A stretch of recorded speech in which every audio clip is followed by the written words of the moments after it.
What inspired you to become a horror author? Everything.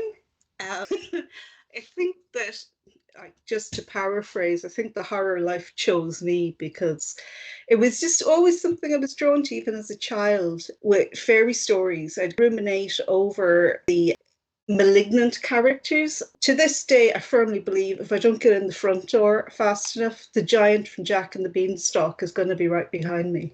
So I had a really, I suppose, immediate effective quality that kind of stemmed from these encounters with the supernatural and the strange.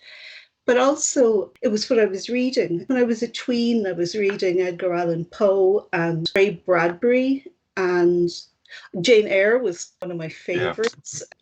But also, I loved Misty, paranormal comic for girls. Ooh. You're way too young to remember that one, but I've never been called too young before. This was an amazing comic. It had a reasonably short run, but Pat Mills wrote for it. I didn't know any of this at the time. I just knew that these were paranormal stories for girls. So they had this wonderful folk horror feel about them, but also they traversed the land between the spectral and like Roald Dahl's tales of the unexpected. There were lots of girls imprisoned forever behind paintings, and it was just...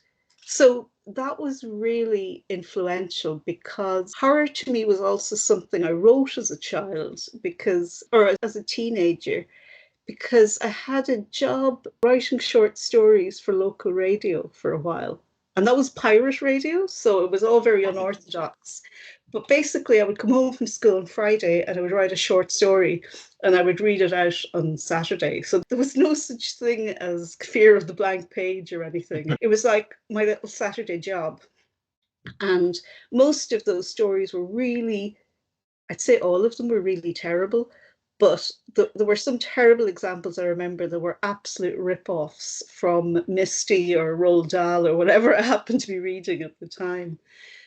But in a way that let me test out, I suppose, different modes of terror and horror. Yeah.